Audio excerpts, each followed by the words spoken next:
오늘 한 발은 어디로 가야 되나? 에너지로 가야 되겠죠, 뭐. 날씨가 다시 추워진, 이제 지금 더위는 일단락이 좀 되는 것 같죠. 아침, 저녁으로는 좀 선선하고, 곳곳에 또 비 소식도 있고, 근데 비가 또 가을비인데 이제 추수 시절에 폭우같이 내려서 좀 걱정이긴 합니다만, 앞서 이제 제가 카카오 선물이라고 했는데, 코코아 선물. 네. 카카오 콩이 이제 원료죠. 코코아 선물이 내일 한번 다룰까 하는데, 오늘 아침에 좀 많이 급등을 했어요, 뉴욕에서. 거의 46년이니까 50년 내 최고치. 그 내용은 내일이고. 네. 자, 유가가 좀 자극을 받습니다. 유가가 자극을 받는데 어제 어떤 나온 뉴스 중에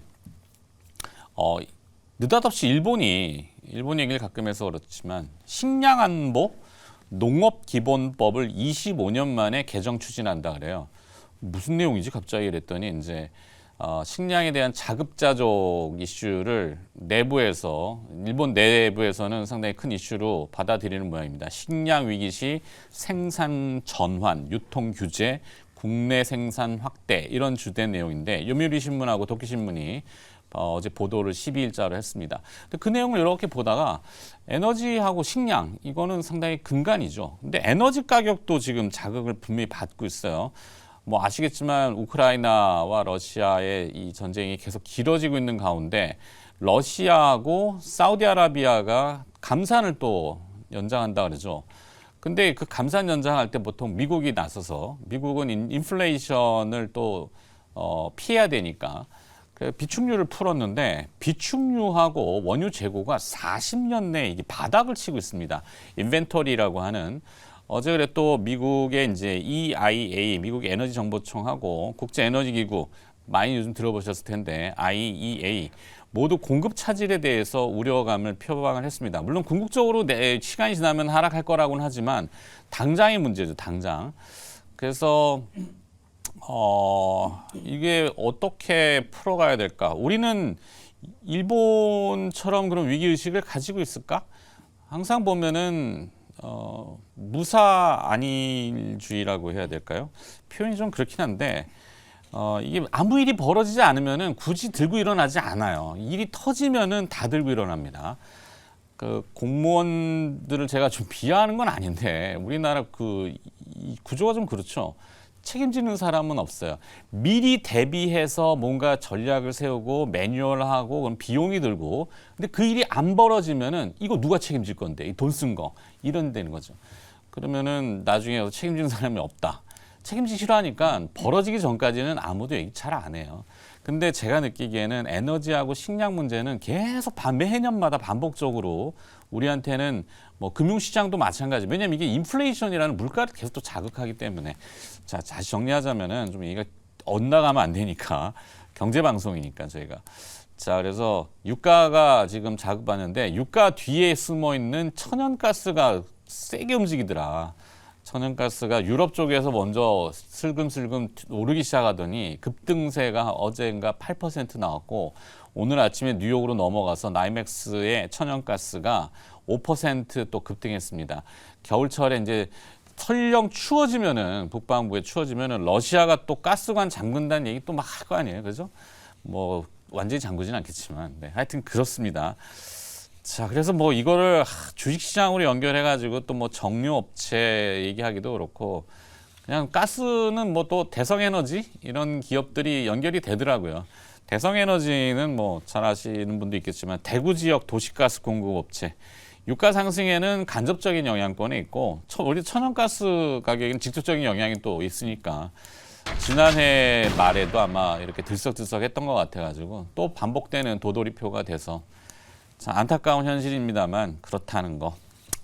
자, 얘기가 하면 제가 또 빗나가니까. 그러니까 자각을 하고 경각심을 갖고 현실을 이해하고 거기에 대한 뭔가 준비도 좀 했으면 좋겠다.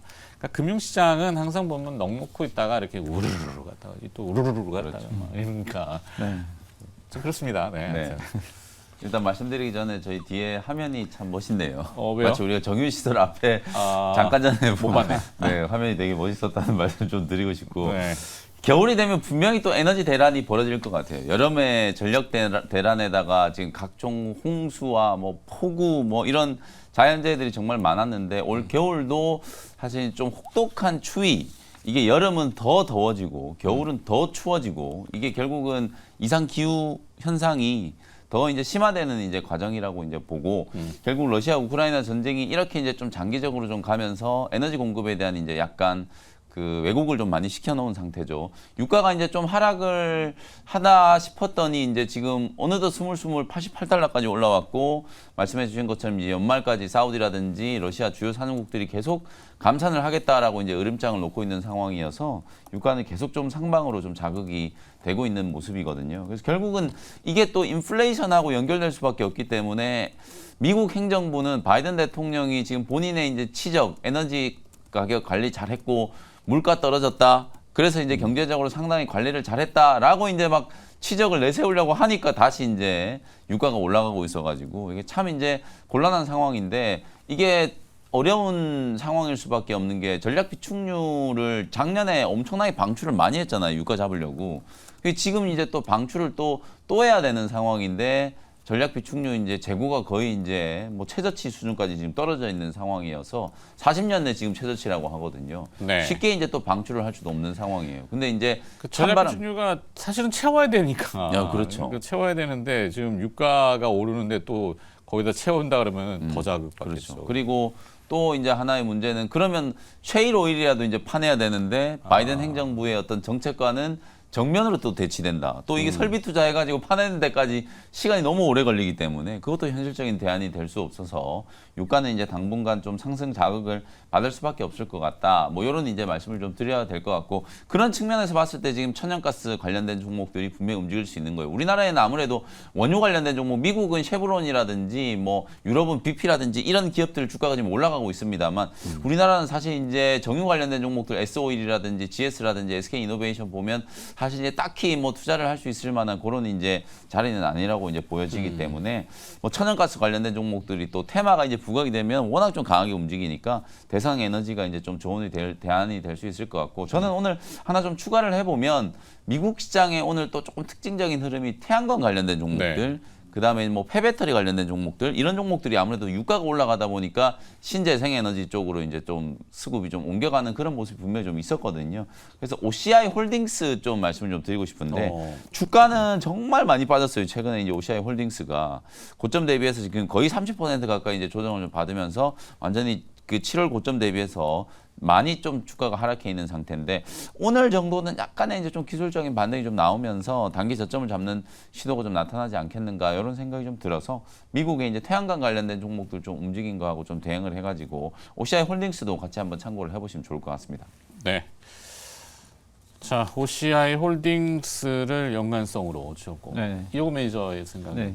최근에 이제 유가가 지금 이제 상당히 좀 생각보다 좀 가파르게 좀 올라가고 있는데 아무래도 지금 이제 유가가 만약에 100불이 넘어가면 그 시장에 지금 상당히 좀 부담 그때는 좀 주식시장도 좀 안 좋을 것 같아요. 근데 지금 아마 이제 전체적으로 시장에서 보는 건 이제 100불만 안 넘어가면 된다. 지금 이런 지금 분위기인데 만약에 넘어가면 조금 시장에 좀 타격이 있을 것 같고 최근에 이제 그 엔비디아가 사실 이제 주가가 이제 강하게 실적이 좋아가지고 치고 나갈 수 있었는데 이때 이제 유가가 계속 올라오니까 이제 좀 밸류에 대한 부담으로 좀 발목이 잡힌 상태거든요. 결국 이제 유가가 좀 꺾여야 지금 반도체가 지금 정체돼 있는데 한번 또 움직이지 않을까 이렇게 보고 있고 그 다음에 지금 이제 최근에 유가 상승이 이제 어떻게 보면 막 수요가 막 이제 늘어나서 올라가기보다는 이제 그 감산 뭐 이런 부분이 좀 컸기 때문에 공급 측면이 그래서 이게 지금 만약에 이제 여기서 이제 중국 경제가 살아나면 그때는 진짜 유가가 급등할 수도 있는데 어쨌든 이 감산으로 갈 수 있는 건 조금 한계가 있지 않냐 이렇게 이제 보는 쪽도 있더라고요. 그래서 전체적으로 일단 유가의 포인트는 한 100불 정도 보시는 게 좋을 것 같고 이게 또 겨울하고 또 이제 이어지다 보니까 아무래도 좀 부담이 느끼는 것 같습니다. 지금 이제 천연가스도 이제 최근에 좀 상승세가 좀 심상치 않게 가고 있는데 만약 이러한 천연가스 상승에 있어서 또 이제 같이 좀 볼만한 종목으로 저는 태강, 피팅 관련주. 네.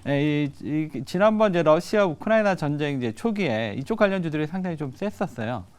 왜냐하면 이제 그 LNG나 이쪽 수요 이런 또 새로운 발주 뭐 이런 기대감 때문에 그래서 만약에 이제 이 유가라던가 이런 부분들이 겨울에 좀 상당히 좀 그 불편하게 한다면 그때는 이제 태강이나 성강밴드 이런 종목들이 또 한번 다시 움직이지 않을까 이렇게 해서 이 종목 말씀드리겠습니다. 네. 아까 자막에 나간 게 그 네. 대성에너지 밑에 이제 보면 사우디아라비아하고 러시아 감산 연장 플러스 알파라고 했는데 알파가 뭐냐면은 뭐 아시겠지만 사우디아라비아는 네옴시티 이 공사를 해야죠. 그 비용이 들어가야 되기 때문에 지금 유가를 100불선까지를 목표로 한다. 이게 공공연한 외신 보도고 러시아는 재정이죠. 전쟁을 계속 지금 이어가야 되기 때문에 돈이 필요하고 또 거기에 주산물인 유가, 기름, 오일 가격이 그래서 올라가야 된다. 이게 플러스 알파입니다. 그들의 속내는 그런데 속내를 뻔히 알면서도 미국이 지금 선택은 두 가지죠. 뭐 어디선가 증산을 하든지 아니면은 비축류를 방출해야 비축류는 지금 바닥이라 그랬잖아요. 40년 내 최저치. 그러면은 유가를 잡으려면 달러를 그렇죠. 강하게 만들어야 되는데 네. 달러가 강하면 또 부작용들이 여러 가지로 나오기 때문에 이러지도 못하고 저러지도 못하고 좀 약간 봉착돼 있다. 거기에 이제 4분기 원유 재고 부족이 2007년 이후 최대 수준이라고 지금 또 보도가 나왔네요. 기름 문제입니다. 이게 사실 논의 얘기긴 합니다만 저는 바이든 행정부 가장 최대 지금 실책은 사우디와의 관계 구축에 실패한 거. 지금 빈살만 왕세자가 여러 가지 키를 쥐고 있는데 지금 그 미국의 바이든 대통령이 되게 자존심을 굽히면서 몇 번 찾아가고 이랬는데 계속 지금 뒤통수를 맞고 있는 거거든요. 이번에도 지금 사우디가 갑자기 같이 러시아야 뭐 어차피 이제 좀 약간 이제 좀 엇나가 있는 상태이기 때문에 러시아가 감산한다는 거에 이해되지만 사우디가 같이 이렇게 맞장구를 쳐버리니까 이게 유가가 자극이 되는 거거든요. 네. 그래서 이게 이제 남은 임기 동안에 바이든 대통령이 뭐 재선이나 아니면 민주당의 어떤 그 정권 연장을 위해서도 이 빈살만 왕세자를 포함한 사우디와의 이제 관계 구축 이거 조금 많이 좀 신경을 좀 써야 되지 않을까. 그래야 이 에너지 문제도 좀 쉽게 해결이 될 수 있을 것 같다라는 말씀. 그건 그들이 알아서 풀어가겠죠. 뭐. 네. 그거 가지고 우리가 고민할 수 네. 없는 거고. 하여튼 우리의 대책은 무엇일까? 뭐 원전 얘기를 많이 하죠. 에너지 문제는 이제 여름에 그래도 어제도 잠깐 다루긴 했는데 한전의 적자로 우리 전기료는 그나마 잡아뒀는데 겨울철 돼서 또 다시 이제 유가라든지 천연가스라든지 자극받으면 또 공기업들이 문제가 될 수 있잖아요. 네. 그러면 이제 원전 원전을 근데 하루 뚝딱 지어서 뭐 할 수 있는 게 아니라서. 자, 오늘 한 발은 그래서 대성에너지를 잡았고요. 그다음에 두 분은 확장으로 OCI 홀딩스, 성광밴드 이렇게 확장해 주셨네요. 자, 두 분의 또 한 발로 넘어가겠습니다. 네. 김영민 매니저의 한 발 가기 전에 리뷰. 네. 요즘에 이제 제약 바이오 기업들 특히 이제 바이오 플랫폼 기술 기업들이 이제 많이 또 주가가 또 반등이 좀 들어오다 보니까 선봉에선 이제 알테오젠을 따라서 레고캠 바이오 그리고 ABL 바이오까지도 주가가 강하게 좀 올라가고 있어요. 8월 중순에 이제 말씀 좀 드렸던 레고캠 바이오가 어저께 이제 장중에 또 급등세가 연출이 좀 되면서 최고가 대비하면은 한 17.5% 정도 수익이 좀 나고 있는 것 같은데 적어도 우리 제약 바이오 종목들에 좀 투자를 한다라고 하면 앞서 이제 효금 매니저님 말씀해 주셨던 알테오젠 이렇게 이제 제형 변경 기술을 가지고 있는 플랫폼 기업. 그 다음에 레고캠 바이오는 ADC 이제 항체 약물 접합 기술 플랫폼 기술 가지고 있는 기업이고 ABL 바이오는 뭐 BBB 셔틀이라든지 아니면 또 그랩바디 T 이런 이제 이중항체 면역 치료제 또 개발할 수 있는 기술을 가지고 있는 기업이기 때문에 우리나라를 정말 좀 대표하는 기술 기업들이고 또 라이센스 아웃 많이 해가지고 이제 임상의 단계가 진척이 좀 되면서 사실상 마일스톤이 유입돼서 다 이제 흑자에 대한 기대감이 세 종목 다 이제 반영이 좀 되고 있는 기업들이거든요. 우리가 적어도 이런 기업들에 대해서는 좀 이제 투자에 대한 포인트를 분명히 좀 전향적인 자세로 좀 관심을 좀 가져야 되지 않을까. 일라이 릴리 지금 시가총액이 750조 원이고요. 노보 노디스크 시총이 500조 다 돼가고 있고 이런 상황이기 때문에 우리나라에도 20조, 30조짜리 물론 뭐 삼성 바이오로직스와 셀트리온 그룹주들이 있습니다만 바이오테크 기업들, 신약 기업들 중에서도 수십조 원대 이제 기업들이 좀 분명히 좀 탄생을 해야 된다. 뭐 그런 측면에서 봤을 때 꼭 좀 주목해봐야 되는 기업이 레고캠 바이오고 어저께 꼬리가 이제 장 후반에 막 변동성 때문에 좀 많이 좀 달리기는 했습니다만 추세는 완벽하게 이제 좀 전환이 좀 되어 있는 상태인 것 같아요. 같아요. 4만 원 이상, 뭐 4만 한 5천 원 정도까지도 추가적인 상승을 좀 열어놓고 계속해서 이제 보유하는 전략 말씀드리도록 하고요. 그 다음에 YG엔터 어저께 그나마 시장 변동성에서 조금 이제 방어적인 역할을 했던 기업들이 엔터 기업들이에요. 2분기 실적 발표하고 나서 JIP가 어닝 미스가 좀 나오다 보니까 주가가 많이 빠졌거든요. 이제 근데 반등에 대한 이제 시동을 서서히 좀 걸고 있는 것 같고 K-팝 열풍이 여전히 좀 글로벌리하게 좀 이어지고 있는 상황이고 실적에 대한 우려는 저는 좀 기우에 불과하다 이렇게 좀 평가를 해드리고 싶기 때문에 YG 엔터테인먼트도 아직도 이제 박스권이에요. 충분히 뚫고 올라가서 9만 원 이상까지 상승할 수 있을 거라고 보고 JIP도 지금 차트 보시면은 10만 원 초반대에서 어쨌든 바닥이 지금 만들어지고 있는 상태잖아요. 요 정도 구간이면 신규 접근 충분히 가능하기 때문에 지금 엔터주들이 얘기가 별로 안 되고 있는 상황이잖아요. 그래서 오히려 저는 이제 3분기 실적 시즌 다가오기 전에 저점 매수할 수 있는 기회가 지금 엔터주들은 상당히 좀 좋은 기회라고 보여지기 때문에 뭐 SM이 됐건 JYP가 됐건 YG가 됐건 하이브가 됐건 어떤 기업이든 지금 이제 좀 오히려 투자를 한번 해볼 수 있을 만한 매수 적기다 이렇게 이제 말씀드리고 싶고요. 그다음 마지막으로 이제 가온칩스 어저께 가온칩스가 주가 변동성이 워낙 좀 심했어요. 1시 반쯤 돼가지고 이 ARM 이제 상장과 관련된 이슈 공모가 경쟁이 예상보다 훨씬 더 치열해가지고 하루 빨리 이제 마감이 좀 돼버렸다. 뭐 이런 얘기가 나오다 보니까 ARM 관련된 대표적인 수혜주 가온칩스가 어제 장중에 12% 이제 급등을 하다가 그 뉴스가 나오자마자 그냥 차익 실현이 우당탕 하고 나오면서 막 하락 VI 걸리고 막 이랬었거든요. 변동성이 상당히 좀 극심했는데 저는 ARM 상장과 관련된 전략을 좀 긍정적으로 평가를 해드렸잖아요. 과거에 알리바바 케이스하고 거의 유사하게 지금 소프트뱅크 같은 경우에는 공모가를 확 높게 올려가지고 너무 비싼 거 아니야 이랬다가 정작 이제 공모는 되게 이제 싸게 하다 보니까 공모가 막 몰리죠. 경쟁률이 이제 치열하고 그리고 공모되는 주식도 한 10% 정도 내외로 유통 주식 숫자가 많지 않기 때문에 오히려 상장되고 나서 몸값이 아주 이제 강하게 좀 늘어날 수 있는 그런 가능성이 좀 있다. 그래서 50조 원대에서 상장은 되겠습니다만 저는 아주 빠른 시간 안에 100조 원 넘어간다라고 이제 보기 때문에 그런 관점에서 보면 뭐 가온칩스라든지 넥스트칩이라든지 뭐 이런 종목들, 패밀리스 기업들이라든지 이런 이제 디자인 하우스 관련된 기업들이 ARM 상장 이후에도 저는 분명히 이제 몸값이 좀 올라갈 수 있는 가능성이 좀 있다. 이렇게 이제 보여지기 때문에 어저께 최고가 근처까지 한번 찍고 주가가 다시 눌렀기 때문에 뭐 4만 5천 원 이하에서는 매수 관점으로도 충분히 대응해 볼 수 있겠다. 이렇게 진단을 좀 해드리겠습니다.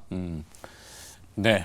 김영 매니저의 리뷰 쭉 들어봤습니다. 가온칩스까지. 그럼 오늘 한 발은 어디 네. 겨냥할 게 있나요? 오늘 저는 반도체 종목들 아까 의미심장한 주식도 한미반도체 말씀드렸던 것처럼 뭐 시장의 순환매 사이클을 감안하면 이제는 또 HBM3 수혜주를 좀 봐야 되는 시점이다라는 생각이 좀 들어서 뭐 조금 식상한 종목이긴 합니다만 ISC를 ISC 준비를 좀 소켓으로 해왔고 네.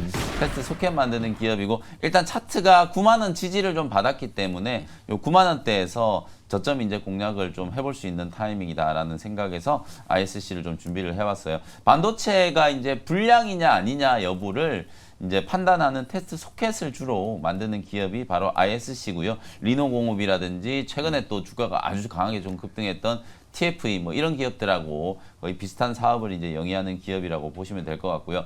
러버 소켓이 최근에 상당히 좀 많이 각광을 좀 받고 있잖아요. 아직 전체 이제 소켓 시장에서는 러버 소켓의 이제 침투율이 한 20%, 30% 뭐 그 정도밖에는 안 되는데 향후에 지금 우리 각광받고 있는 AI 반도체, 뭐 GPU, NPU 요런 이제 하이엔드 반도체 칩들이 많이 제조되면 제조될수록 포고핀 방식보다는 러버 소켓 방식이 훨씬 더 좀 크게 늘어날 수 있는 가능성이 있다. 그래서 ISC라든지 TFE 같은 이런 러버 소켓을 만드는 기업들이 최근에 이제 아주 좀 각광을 좀 받았었다라고 보시면 될 것 같고요.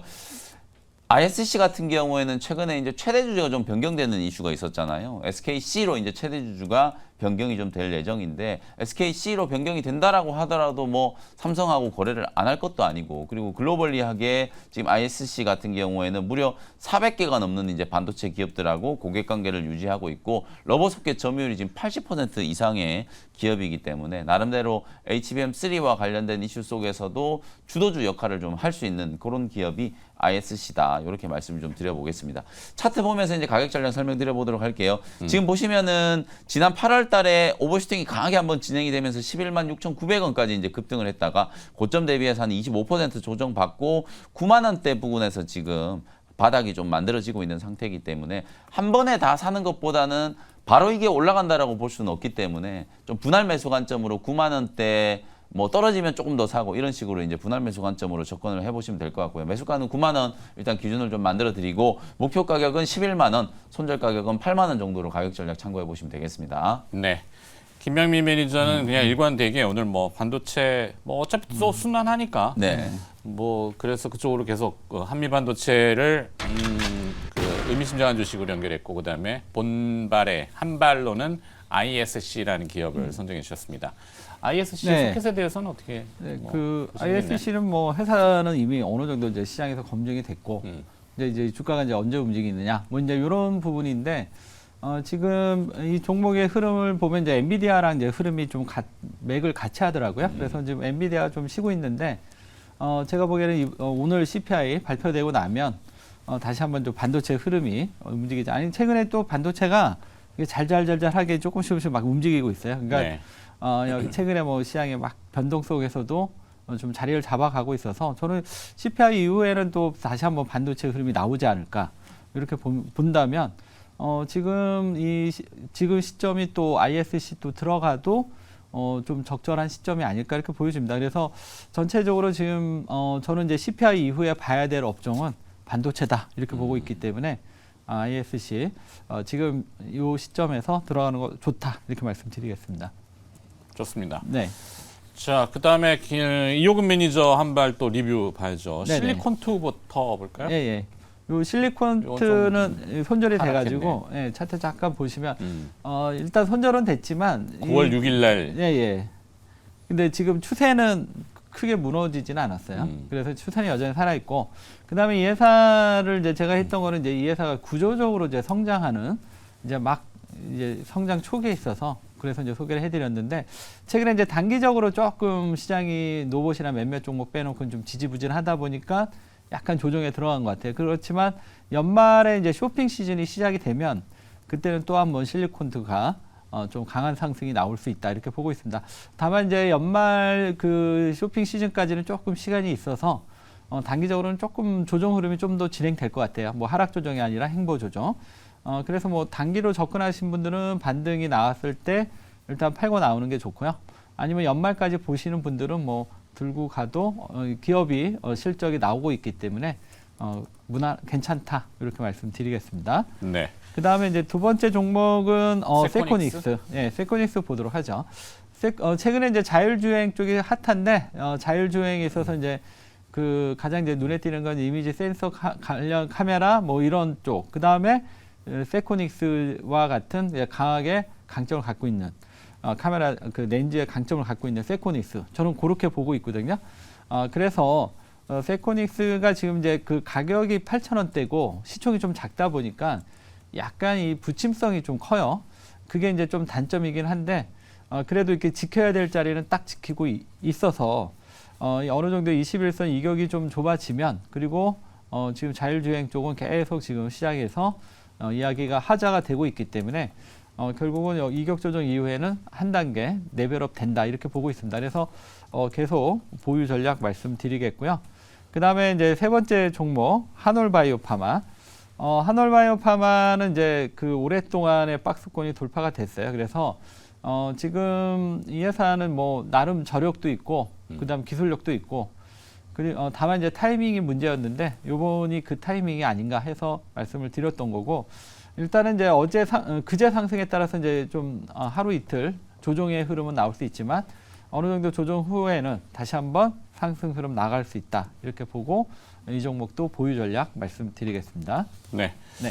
또 하나 기업이 있는 것 같은데 또 있어요? 한올바이오파마 하셨구나. 네. 그다음에 그럼 오늘 한 발은 어디를 겨냥? 오늘은 삼영. 3, 삼영. 0. 예, 삼영은 요 종목을 준비한 이유는 이 회사가 이제 새로 지금 새로 성장 동력이 시작되는 게 하나 있어요. 컵팩시터 필름이라고 그래서 캐패시터. 예, 컵팩시터. 컵팩시터 필름을 이 회사가 이제 그 양산 시기에 조금 지연이 됐어요. 예, 그러면서 이제 상반기 때 조금 실적이 부진했는데 아마 9월 정도부터 이게 이제 생산이 시작이 되는 것 같아요. 지금이 9월이잖아요. 그래서 지금 이 시점에서는 한번 관심 있게 봐도 되지 않을까 해서 오늘 준비해봤고요. 예산은 어떤 회사냐면 포장용 그다음에 컨덴서 필름 제조를 전문으로 하는 기업이고요. 최근에 이 회사가 이제 시작해서 주목받고 있는 건 국내 유일의 컵팩시터 필름을 개발했다. 이게 이제 이 회사가 주목받고 있는 하나의 포인트다 이렇게 말씀드리겠습니다. 최근에 이제 컵팩시터 필름은 지금 이제 그 시장에서 쇼티지가 나오고 있고, 그다음에 이 수요가 계속 지금 급증하고 있는 상당히 좀 전도 유망한 이러한 산업이다 이렇게 보시면 되겠고요. 이 회사는 이제 국내 고객사뿐만 아니라 글로벌 완성차 OEM에도 공급할 지금 전망을 갖고 있고, 그다음에 이 회사가 글로벌 한 시장 점유율이 한 10% 정도 3위에 해당이 되는 기업으로 이제 그 어느 정도 좀 경쟁력을 가지고 있다 이렇게 보시면 될 것 같습니다. 이 회사가 이제 신규 생산 라인 컵팩시터 필름이 상반기 때 좀 지연이 되면서 상반기 시작이 약간 기대 못 미쳤는데 하반기에 이제 이게 9월부터 양산 시작이 되면서 이제 올라오기 시작할 거고, 내년에는 이제 완전히 1년 온기가 다 반영이 될 거기 때문에 내년에는 올해보다 더 실적이 좋겠죠. 그래서 이제 본격적인 턴 어라운드가 시작이 되고 있지 않냐 이렇게 보시면 될 것 같습니다. 그래서 올해 상반기 좀 부진하지만 하반기는 좀 실적이 좋아질 거고, 내년에는 더 좋아질 것 같습니다. 내년 영업이익을 한 176억, 그러니까 올해 기준 대비해서 한 300% 정도는 성장하지 않겠냐. 그러니까 이제 말 그대로 이 종목은 지금 턴 어라운드의 대표적인 종목이다 이렇게 보시면 되고, 이 회사의 또 주목할 포인트는 앞으로의 갈목한 성장 부분, 그다음에 현재 주가가 이런 높은 성장성이 기대됨에도 밸류가 비싸지 않다. 이게 이제 이 종목의 포인트다 이렇게 말씀드리겠습니다. 그러면 이 종목 가격 전략 말씀을 드릴게요. 일단 매수가는 5,350원이고요. 목표가는 6,400원, 손절가는 4,700원 제시해 드리겠습니다. 네. 3명을 네. 주셨는데 캡패시터 필름이 정확히 뭔지는 저도 이게 잘 이해가 안 돼. 뭐 이게 축전지 그러니까 네.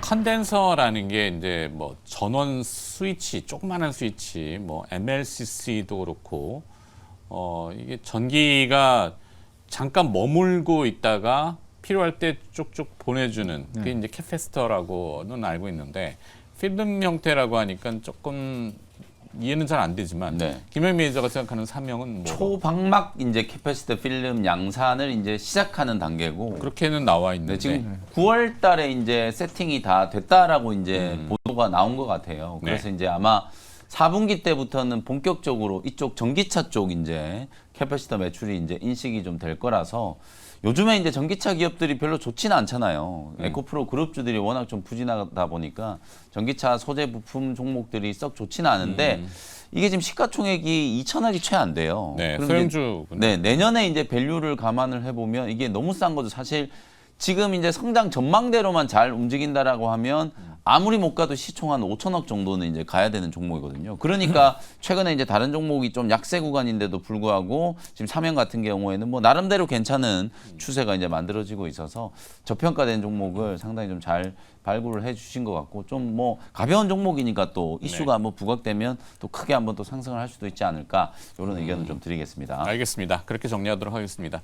자, 이효근 매니저의 한 발은 삼영, 그다음에 김명민 매니저의 한 발은 ISC, 그다음에 저는 오늘 뭐 에너지 쪽으로 하고 조그마한 모멘텀 기업으로 대성에너지 이렇게 정리하면서 두 분은 또 내일 또 뵙도록 할게요. 네. 오늘 고맙습니다. 감사합니다. 감사합니다.